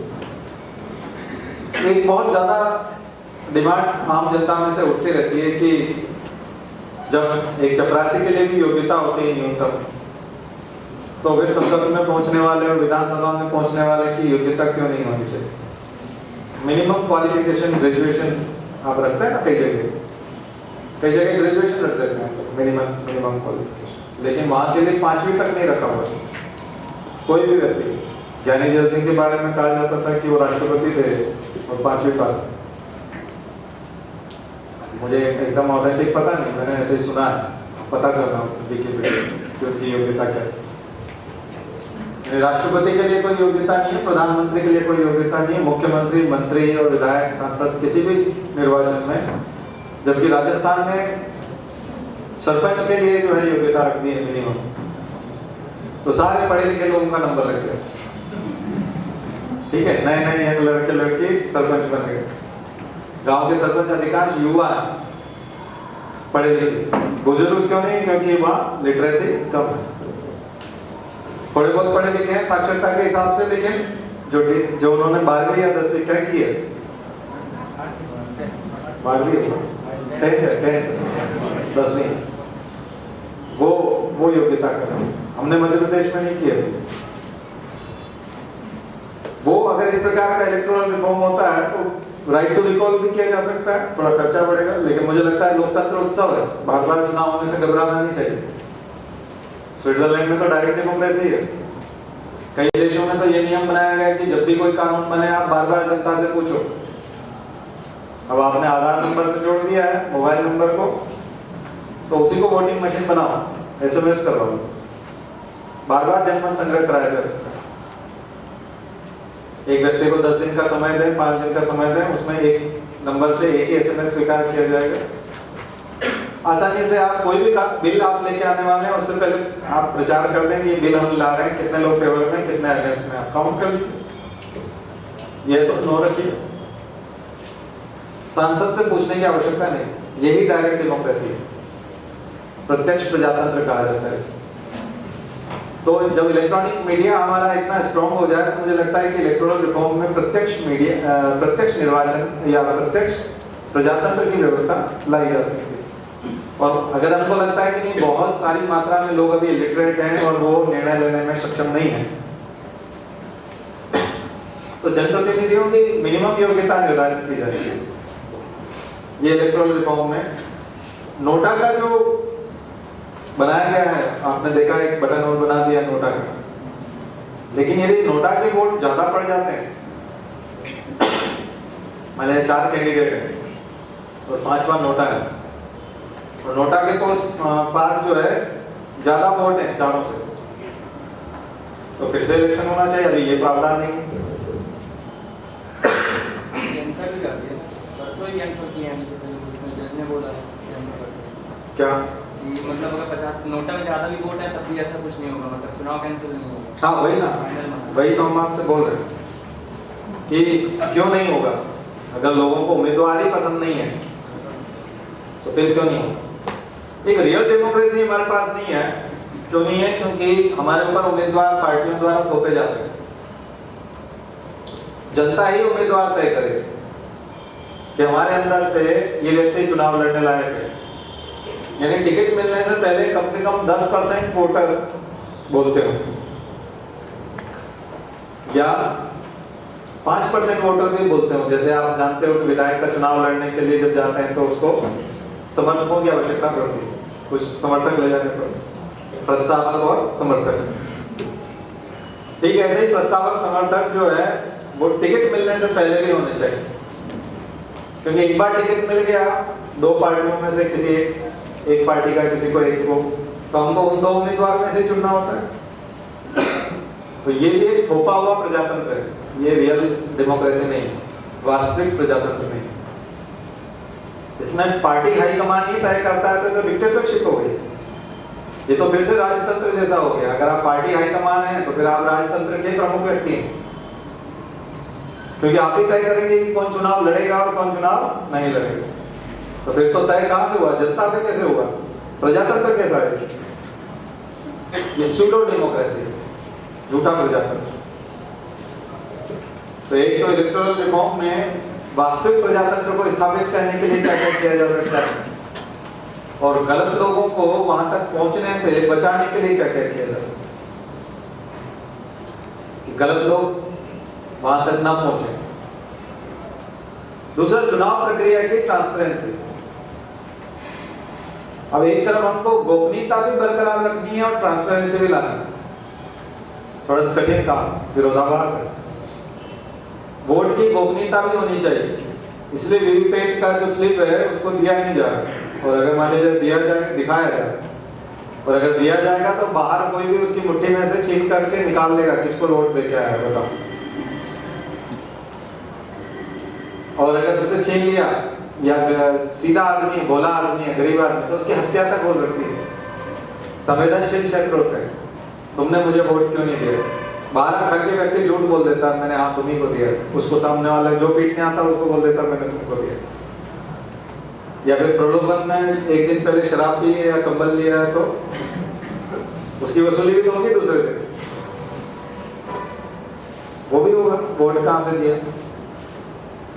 तो एक आदमी जो है, और उससे चुनाव का जो निर्णय है, जो मतदान का, जो आपने एग्जिट पोल और ओपिनियन पोल बंद किए हैं, वो भी प्रभावित होंगे। फिर तो एग्जैक्ट मत पता चल सकते हैं। जितने लोग बाहर निकलेंगे उनके सबके हाथ में एक एक पर्ची है, सबकी पर्ची इकट्ठी कर लो, किसको कितने वोट पड़े सब समझ में आ जाएगा। तो चुनाव का रिजल्ट तो पहले ही आ गया, जुलूस पहले ही निकल सकता है। तो थोड़ा सा कठिन काम है। ये वीवीपैट जो है वो स्लिप देगा तो वो सिर्फ आपको दिखा सकते हैं, डिस्प्ले कर सकते हैं, या फिर उसका गोपनीयता रखना है कि वोट किसको किसने दिया ये पता ना चले। अब पारदर्शिता कहाँ रखना है? पारदर्शिता ये कि वास्तव में वोट वही व्यक्ति दे रहा है या नहीं दे रहा है। और वास्तव में देखा जाए तो चुनाव में हम लोगों ने भी काम किया, हमने आपको बताया भी था कि बहुत सारे लोग वोट देने आते हैं तो वो बटन ही दबाते ही नहीं, खड़े रहते हैं। सीधे लोग होते हैं, गांव के लोग होते हैं, आज भी वो सोचते हैं कि बटन दबाना नहीं है। कई लोग बोलते हैं वो बम फूट जाएगा, कोई बोले कोई तो डरा देते हैं बाहर जाकर तुमने बटन दबाया। और जिसका पहले नंबर पे बीजेपी का नाम है या कांग्रेस का है तो बोलते हैं पहले नंबर का बटन दबा देना, उससे मशीन चालू होगी, फिर दूसरा दबा देना। तो आप लोगों को चुनाव देखने का एक और तरीका बता रहे हैं, ठीक है। पहले नंबर पे यदि नाम आ जाए अपना तो उसका बहुत आनंद है। बाहर काफी प्रशिक्षण दिया जा सकता है, लोग समझाया जा सकता है। ऐसे लोग जो है वो काम करते हैं। तो हम लोग भी जब चुनाव में लगे थे, हमको सौभाग्य मिला सब तरह की चीजें करने का, चुनाव से रिलेटेड जो कुछ भी हो सकता है सब हमने किया जिंदगी। चुनाव में खड़े भी हो गए, करवा भी दिए चुनाव, बैलेट पेपर भी छपवा दिए, ट्रेनिंग भी दे दी चुनाव की, सब तरह का काम किया। तो वो हम देखते थे जब प्रिसाइडिंग होते थे और इस तरह की चीजें करते थे तो वोट का अंतर आ जाता, जो मैंने आपको पहले भी बताया। कोई भी अधिकारी आता है तो देखता है कि 240 वोट गिरे हैं, 240 लोगों ने सिग्नेचर किए हैं, और वो जो मशीन है वो अभी 230 बता रही है, 230 बता रही है। तो 10 का डिफरेंस आ रहा है, तो उसकी डांट पड़ती है प्रिसाइडिंग ऑफिसर की और जो मतदान अधिकारी होते हैं सारे, उन ऑफिसर्स की डांट पड़ती है कि आप ये क्या देख रहे हो फिर, और ये कैसे हो गया, ये बहुत बड़ा ब्लंडर है। तो पहले के समय में जो मतपत्र होते थे वो तो खाली भी निकल सकते थे, या 2 सीट भी हो सकती थी, रिजेक्ट हो जाते थे। लेकिन अभी के समय में एग्जिट वोटिंग होना चाहिए, तो फिर वो प्रेसाइडिंग ऑफिसर उठता है और वही 10 बार बटन दबाता है। ऐसा करके वो हर 200-300 वोट पे 10-10 वोट देता है। ठीक है, मुझे लगता है कि ये तो वैसे भी ठीक नहीं है प्रक्रिया। ये हर चुनाव जिस पे नहीं होता है, जिस पे एरर बिल्कुल नहीं आ रही है ना, ऐसा होता नहीं, क्योंकि वो लेते नहीं हो मशीन को, जमा नहीं करते। यानी कितने लोगों के सिग्नेचर लेके आए हो, अंगूठे लेके आए हो, कितने लोगों ने वोट डाला, 800 लोगों ने वोट डाला, मशीन में कितना टोटल करके देखते हैं, 800 है, तभी वो जमा करते हैं, नहीं तो उसको कहते हैं डालो वोट। ठीक है, पहले बराबर करो इसको। तो इसका मतलब है कि जब अगर आप चुनाव की ड्यूटी में लगेंगे तो आपको कम से कम 50 वोट डालने को मिलेगा। जबकि हमारे लोकतंत्र का नारा है एक व्यक्ति एक वोट, एक प्रेसाइडिंग ऑफिसर में एक व्यक्ति 50 वोट। वो सबसे बड़ा रईस आदमी है, राहुल गांधी और मोदी से ज्यादा पावरफुल है, क्योंकि उसके वोट का भी मूल्य कितना है, 1। ये नितांत, अब ये वैसे कोई रिवील नहीं करेगा, मैंने कर दिया क्योंकि सही सच्चाई है, मैं सारी सच्चाई बोल रहा हूँ, है ना। उसको जो भी देखेगा उसको लगेगा कि ये पहली बार सुन रहा है, लेकिन ये सच्चाई है। जो जो नौकरी करता है वो सब, लेकिन उसको नौकरी करना है, मैं छोड़ा है। हमको नौकरी करना है नहीं, और ना कोई करने का मूड है, तो इसलिए हम बोल रहे। करना होते तो शायद मैं भी नहीं बोल पाता, लेकिन मैं तो जब नौकरी कर रहा था तभी बोल रहा था। ठीक है, खैर, तो इलेक्टोरल रिफॉर्म में और क्या हो सकता है, फिर ट्रांसपेरेंसी कहाँ लाई जा सकती है। ट्रांसपेरेंसी ये लाई जा सकती है कि कोई गुंडे बदमाश तो वोट नहीं डलवा रहे जबरदस्ती किसी से, उसके लिए और क्या किया जा सकता है। आपने न्यूटन मूवी देखी है ना, प्रशासनिक अधिकारी बहुत चिढ़े उस मूवी से, उनको लगा हमारा फेल्योर है, सिस्टम का फेल्योर, लेकिन वो सच्चाई है। यही होता है दूर दराज के इलाकों में। कुछ खामियां हो सकती है टेक्निकल, कुछ चीजें ऐसी हो सकती है जो प्रशासनिक समझ नहीं है किसी में, उसने मूवी बनाई है, तो थोड़ी बहुत कमियां हो सकती है। अधिकारियों के नाम में दिक्कत हो सकती है, अधिकारियों के जो क्षेत्राधिकार बताए, जुरिसडिक्शन एरिया बताया, उसमें कुछ इधर उधर हो सकता है, लेकिन उद्देश्य अच्छा है, मंशा अच्छी है, और भारतीय लोकतंत्र को आईना दिखाना चाहिए। कई लोग इसकी बुराई करने से बचते हैं, कई लोग सोचते हैं कि नहीं हमारी व्यवस्था सबसे श्रेष्ठ है, और इसकी आलोचना करना गलत चीज है, यही राष्ट्रद्रोह है। लेकिन जो गलतियां हैं उस पर पर्दा डालना भी मुझे लगता है कि वो लॉन्ग टर्म, ये शॉर्ट टर्म राष्ट्रद्रोह है, वो लॉन्ग टर्म, वो आप बड़ा राष्ट्र। तो बीमारी का इलाज कर लेना, बीमारी का पता लगा लेना, पैथोलॉजी वाला यदि कोई टेस्ट करके बताए कि आपको कोई बीमारी है, आपका काउंट इस टाइप का आया है, तो आपको शायद आप उसी की पिटाई करने लग जाए, तो मुझे लगता है कि तो बीमारी है तो उसका इलाज कीजिए, है ना। बल्कि जिस पैथोलॉजी वाले ने छुपाया पिछली बार, आपने टेस्ट कराया था और उसने बताया, पिटाई उसकी करने की आवश्यकता है, आपको वहां करनी चाहिए, बल्कि जो बता रहा है उसकी होती है। ये थोड़ी विडंबना है हमारे यहाँ, विरोधाभास। लेकिन इलेक्टोरल रिफॉर्म में जनप्रतिनिधित्व कानून में फिर से संशोधन हो सकता है, बहुत सारी गुंजाइश है। आय का डिक्लेरेशन होता है, अभी अपराध का डिक्लेरेशन होता है कि आपने कितना क्राइम किया है, क्या आपकी इनकम है, कहाँ से इनकम है। अब उसको क्रिमिनलाइज करने का भी, इनकम को भी क्रिमिनलाइज करने का एक माध्यम बनाया जा सकता है। हाँ, सोर्स भी पूछा, अगर पूछेंगे, अभी उन्होंने दिया है सोर्स, लेकिन मान लीजिए सोर्स पर्याप्त नहीं है और वो मैच नहीं करता इनकम से। जैसे कोई आदमी बोलता है कि मेरे पास 2 एकड़ जमीन है और 2 एकड़ जमीन से मैंने 40 करोड़ कमाए, तो थोड़ा वो मैच नहीं करता। ठीक है, इतनी कम जमीन से 40 करोड़ कैसे कमाए जा सकते हैं, उसको क्रिमिनलाइज भी किया जा सकता है। नहीं, चंदे पे रोक लगेगी तो फिर चुनाव कैसे लड़ेंगे, फिर क्राइम बढ़ेगा। तो चंदे में ट्रांसपेरेंसी जो अभी इलेक्ट्रॉनिक बॉन्ड हाँ नहीं, पर वो बॉन्ड भी गलत है, वो भी इतना ज्यादा वो नहीं है, इफेक्टिव नहीं है, उसमें भी ट्रांसपेरेंसी नहीं, उसमें भी नाम छुपाया जा रहा है। और छोटी छोटी रसीदें काट करके आपने बड़ी रसीद के बजाय छोटी रसीदें कट जाएंगी, इसलिए वो भी उतना इफेक्टिव नहीं। क्रांतिकारी परिवर्तन करने की आवश्यकता है, थोड़ा सा रिवॉल्यूशनरी लगेगा, लेकिन परिवर्तन बड़ा होगा तभी देश में परिवर्तन आएगा। क्योंकि जब तक जनप्रतिनिधि हमारे नहीं बदलेंगे और सेवा के उद्देश्य वाले लोग नहीं आएंगे, तब तक दिक्कत आएगी। तब तक गलत लोग रहेंगे तो पत्रकार का तबका भी वही रहेगा, पुलिस में भी कोई सुधार नहीं है, जुडिशियल में भी कोई सुधार। इसके बाद सुधार है एडमिनिस्ट्रेटिव रिफॉर्म, प्रशासनिक सुधार। ये बहुत व्यापक सुधार होते हैं, क्योंकि पूरे देश का जो ढांचा है वो इसी के ऊपर टिका हुआ है।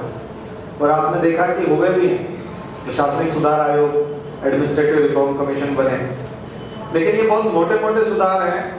और जो चल रहे हैं, जैसे राइट टू इंफॉर्मेशन, इसको सुधार माना गया, लेकिन ये जनता के आंदोलन से आया और सरकार को मजबूर होना पड़ा है राइट टू इंफॉर्मेशन एक्ट बनाने के लिए। इसको सरकार ने अपने श्रेय में ले लिया है कि हम जनता को सूचना देने के लिए बाध्य हैं और हम देना चाहते हैं, और ये जनता का अधिकार है कि हमसे पूछे, जबकि आंदोलन की उपस्थिति और मजबूरी में सरकार को कानून बनाना पड़ा। लेकिन उन्होंने श्रेय ले लिया कि हम ये एडमिनिस्ट्रेटिव रिफॉर्म कमीशन जो बनाया, इसने रिकमेंड किया हमको और हम ये कानून बनाए। तो येदियुरप्पा मौली का जो अध्यक्षता में जो सेकंड ARC था, सेकंड एडमिनिस्ट्रेटिव रिफॉर्म कमीशन, उसका हिस्सा बना। पंचायती राज को भी इसी तरह से और ज्यादा हम लोकल गवर्नमेंट्स को, लोकल गवर्नेंस को और कैसे बना सकते, गुड गवर्नेंस की बात आती है, ई गवर्नेंस की बात आती है। ये सारी चीजें जो है एडमिनिस्ट्रेटिव रिफॉर्म का हिस्सा है। आप लोग पढ़ेंगे तो 14 रिपोर्ट्स हैं उसकी, विकिपीडिया पे जाकर के सेकंड ARC की रिपोर्ट्स देखिए 14, और उनकी लिस्ट बनाइए। उसमें जो मुद्दे दिए हुए हैं वो सब रिफॉर्म तो सरकार द्वारा प्रस्तावित है, लेकिन आप बहुत सारे रिफॉर्म, लोक सेवा गारंटी अधिनियम मध्य प्रदेश में बहुत सारी चीजें बिल्कुल यूनिक है और पहली बार है। जिला सरकार की अवधारणा की बात की थी हमने, और जिला योजना समिति की बात की थी, यहाँ बात की थी और परीक्षा में प्रश्न भी आया था, पहले भी आपको बताया था कि जिला योजना समिति जो है वो डिस्ट्रिक्ट प्लानिंग कमेटी, पहले यहाँ आना पड़ता था लोगों को, और वो जिले में ही बैठक होती है एक बार प्रभारी मंत्री की अध्यक्षता में, और वो हो जाता है, सारे निर्णय हो जाते हैं।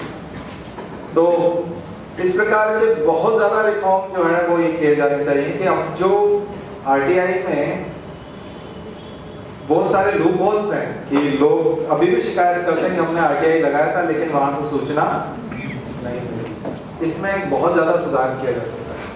तो करप्शन, ये आपको 4th पेपर में तो RTI लिखना ही पड़ता है, सिलेबस में है, तो परीक्षा में भी है। MPPSC की ये विशेषता है कि परीक्षा का पेपर पहले से ही आउट है। क्या हो गया, मेंस का जो सिलेबस है वही आपका पेपर है। आप एक एक सेंटेंस जो है वो अंडरलाइन करते जाए, और जहां वो खत्म हो रहा है वो एक क्वेश्चन, अगला उठा लें, फिर वो एक अगला प्रश्न। पूरा का पूरा पेपर जो है उन्होंने सिलेबस में छाप दिया। यूं कह लें कि सिलेबस पूरा जो है उसने सब हिस्से से उसको प्रश्न पूछना है। MPPSC का मेंस तो मुझे लगता है कि राइटिंग की और स्पीड की प्रैक्टिस है। प्रश्न की गोपनीयता का तो कोई मतलब नहीं है, प्रश्न तो सारा का सारा आपको पहले से ही बता दिया गया है, ये प्रश्न, और क्लियर भी है, और वो आता भी है। जैसे मैं बता रहा हूँ कि सूचना का अधिकार अधिनियम आपको 6 नंबर देगा, मतलब देगा, बात खत्म, आज बोल दिया। अगर आपको लिखना आता है, पहले से पता है, तो आप पहले से प्रैक्टिस करिए। लेकिन एक ने 3 बार लिखा है और एक ने 5 बार लिखा है, तो 5 बार वाला बन जाएगा, 3 बार वाला फेल हो जाएगा। ये कौन कितनी बार लिखता है उसको, और स्पीड से लिखता है, प्रश्न छोड़ के नहीं आता है, तो उस आधार पर सिलेक्शन होता है। ठीक है, तो ये आपके ऊपर है कि आप कितनी मेहनत करते हैं। आपको याद हो गया उससे सिलेक्शन नहीं होगा, लिखने की प्रैक्टिस से होगा। आप उसको लिख पाएंगे कि नहीं परीक्षा में, आपने तैयार कर लिया, वो लिखेंगे कैसे, और दूसरे जो लिख रहे हैं उससे बढ़िया तरीके से लिख पाएंगे कि नहीं। इसका मतलब लेबर मानता है एमपीपी, दिमाग नहीं मानता।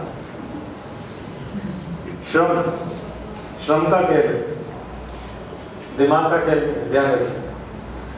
और मुझे लगता है कि जो सबसे बड़ा टॉपर होता है वो सबसे बड़ा श्रमिक भी होता है। आप 11th 12th में भी 10th में भी देखिएगा, आपकी क्लास में 98% वाला खेलने नहीं आता था,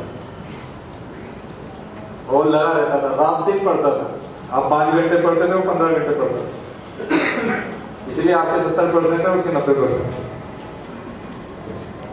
आगे समझ, जो जितना ज्यादा रटता है, जो जितनी ज्यादा मेहनत करता है, इसलिए मैं एमपीपीएससी का ज्यादा पढ़ाने में विश्वास इसलिए नहीं करता हूँ कि वो लेबर है, आप करिए बस।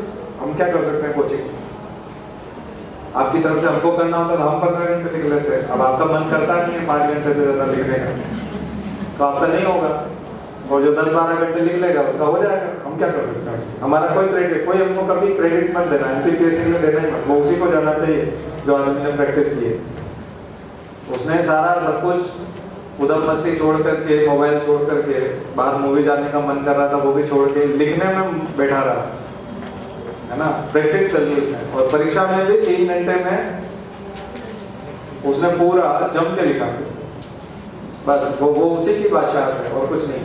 यूपीएससी अलग चीज, यूपीएससी में भी थोड़ा सा अब नए पैटर्न में लिखना ज्यादा कर दिया, 4000 शब्द कर दिए, पहले नहीं था इतना, पहले 3000 शब्द ही हुआ करते थे, अब 4000 शब्द लिखना पड़ते हैं। तो मुझे लगता है कि वो भी क्वालिटी घटा, शब्द फिर से 3000 करना चाहिए और क्वालिटी पे ध्यान देना चाहिए, वो भी क्वांटिटी पे चला गया।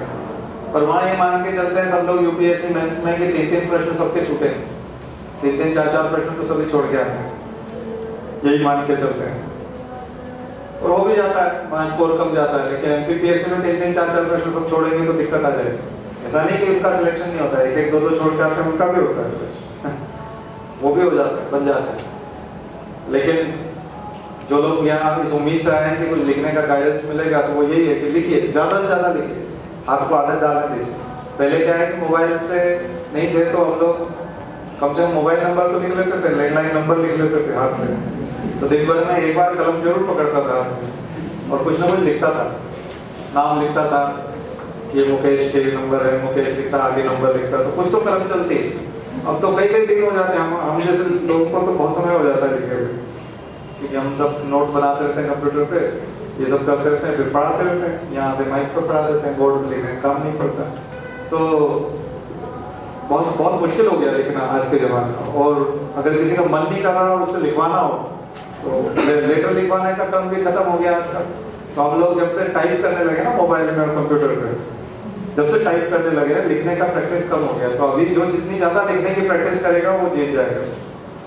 सिलेबस को लिखिए, सिलेबस में जितने प्रश्न हैं सबके आंसर लिखिए, अभी से नोट्स बनाइए, आपका यही नोट्स बनाने का है। जिन लोगों का प्रीलिम्स पक्का लग रहा है कि बिल्कुल प्रीलिम्स होने वाला है हमारा, वो लोग इन्हीं दिनों में लिखना शुरू कर दें। कुछ नहीं करना, पहला पेपर उठाना, पहला टॉपिक लेना है, उसका क्वेश्चन या तो पहले वाला पुराना वाला देख लीजिए, अब रिपीट होंगी क्वेश्चन, खत्म हो गए उसके पास, निकाल अब वो 4-5 एग्जाम हो गई नए पैटर्न में, अब एग्जाम इतने में तो उसको सिलेबस बदल देना था, नहीं बदला है तो उसको रिपीट करना पड़ेगा। नहीं तो कई बार जूझ रहा होता है प्रश्न की कमी से, आपने देखा एक ही प्रश्न को 3-3 4-4 के पूछता है, परेशान हो जाता है। उसको भी दिक्कत तो आ रही, लेकिन कर क्या सकते हैं।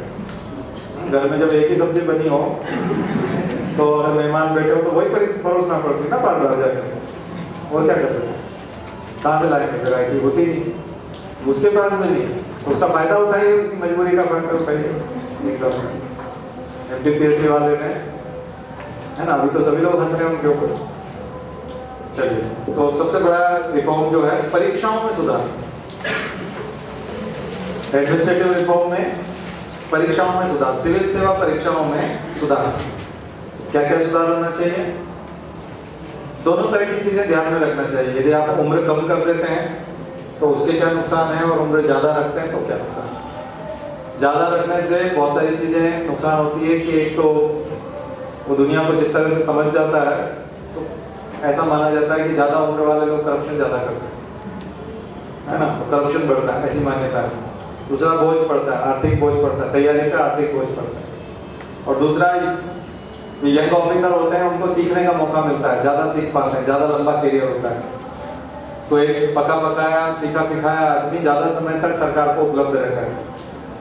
लेकिन फिर दूसरी दिशा ये आती है कि हमारे ग्रामीण क्षेत्रों में अभी भी जो शिक्षा का स्तर है उसमें कई लोग ग्रेजुएशन तक पहुंच जाते हैं, लेकिन उनको पता नहीं चलता कि इस टाइप की कोई परीक्षा है, बहुत लेट पता चल पाता है।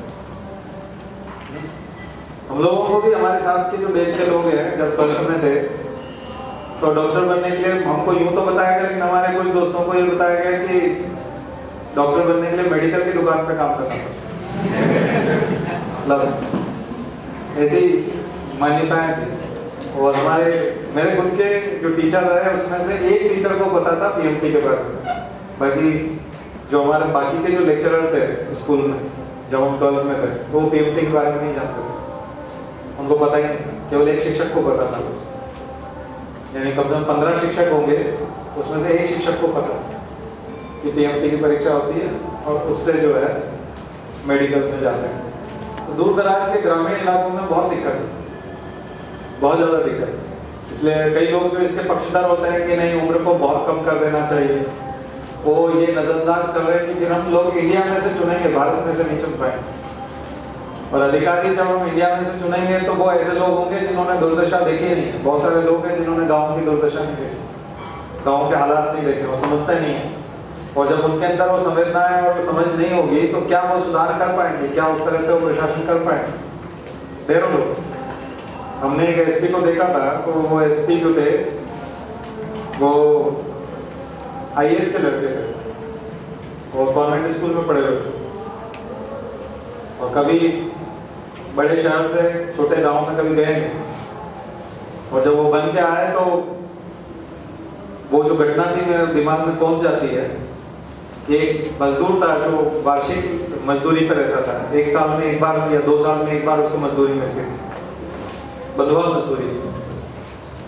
और बंधुआ मजदूरी में एक साथ वेतन वो लेता था 10,000 रुपया 20,000 रुपया 2 साल का लेता था, और केवल खाने के बदले में, रोटी के बदले वो काम करता था। तो जब 2 साल उसका काम करते करते हो गया तो उसने वेतन मांगा अपने मालिक से, तो मालिक और उसके लड़के ने उसकी पिटाई कर दी, और इतना बुरा पीटा कि अधमरा हो गया। अब वो थाने में गया तो थाने में वो पहले पहुंच गए क्योंकि उसके पास तो मोटरसाइकिल होती है मालिक के पास, और वो तो पैदल गया होगा या बस में गया होगा। थाने में वो पहले गए तो थानेदार ने भी उसकी पिटाई लगा और उसको भगा दिया। और किस्मत से एसपी के पास मैं बैठा हुआ था और उसी समय में वो अपनी समस्या रखने के लिए आया।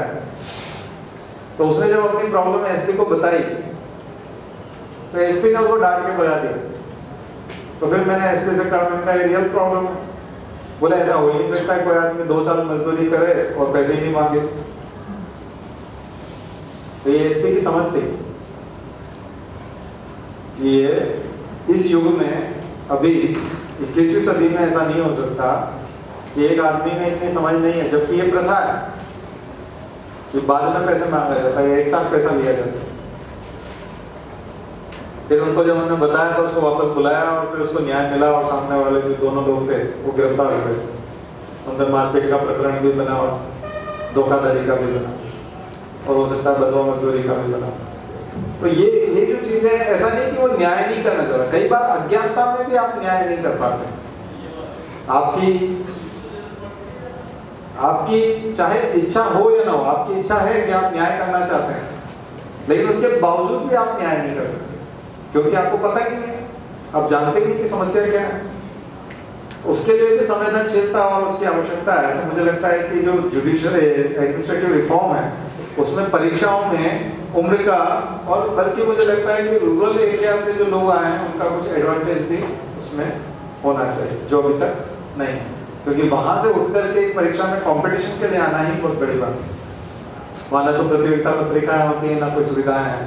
लेकिन अब जो ये इलेक्ट्रॉनिक मीडिया, ये जो क्रांति हुई है सोशल मीडिया की और जो इंटरनेट क्रांति ने जरूर थोड़ी सी खाई को, डिजिटल डिवाइड को खत्म किया और बहुत सारी ऐसी समस्याओं को दूर किया। इसके साथ साथ आप लेबर रिफॉर्म के बारे में पढ़िएगा जो बहुत ज्यादा क्रांतिकारी मजदूरों के हिसाब से है। हम यहाँ सुधार के हिसाब से उसकी चर्चा नहीं कर रहे। एजुकेशनल रिफॉर्म, शिक्षा के रिफॉर्म, आपसे बहुत सारी बातें हम लोग यहाँ करते हैं जहाँ आप महसूस करते होंगे कि ये आपको स्कूल में बताया जाना चाहिए था, आपके कॉलेज लेवल पे बताया जाना चाहिए था, स्कूल में बताया, लेकिन ये आपके शिक्षकों ने उस समय में नहीं बताया, तो आप यहाँ हमसे प्रभावित हो रहे होते हैं, जबकि ये कोई बहुत सामान्य तो बात है, ये सभी शिक्षकों को पता होनी चाहिए, लेकिन ये उन्होंने नहीं बताया, इस वजह से आपको यहाँ एक दुर्लभ चीज लग रही है, लग रहा है कि ये बहुत बड़ी बात बता रहे हैं, जबकि एक सामान्य बात है, ये सभी शिक्षकों को पता होना चाहिए। तो एजुकेशनल रिफॉर्म जो है ये बहुत व्यापक तौर पे किए जाने की आवश्यकता है, करते हैं, हमने बहुत सारे आयोग बनाए, बहुत कमीशन, उनकी रिकमेंडेशंस पढ़ी हुई हैं, लेकिन अभी इन दिनों में और ज़्यादा सुधार की आवश्यकता है, प्राथमिक शिक्षा से लेकर के तकनीकी और उच्च शिक्षा तक। ठीक है, इस प्रकार के रिफॉर्म की बात हमने क्यों की, इसलिए की क्योंकि आपका उत्तर लेखन सुधार से शुरू होना चाहिए, पूर्णता की ओर से शुरू होना चाहिए, सॉल्यूशन की तरफ से होकर शुरू होना चाहिए। लेकिन अगर आप कहेंगे नहीं, सबसे पहले हम उद्देश्य लिखेंगे, फिर प्रॉब्लम्स लिखेंगे, फिर हम तरह तरह की समस्याओं के बारे में लिखेंगे, और उसके बाद फिर हम किसी निष्कर्ष पे पहुंचेंगे, ये जो विधि है ये बहुत लंबी है और उसमें सदियां लग जाती है, इसमें सुधार नहीं होता। इसलिए सुधार को सोचिए, टारगेट सेट करिए और उसके लिए प्रयास कीजिए और संसाधन जुटाइए। ठीक है, और यही आपको आंसर में भी करना चाहिए। तो कल दूसरी बात करेंगे, बायोडाइवर्सिटी की आगे बढ़ाएंगे। आज शांति बात।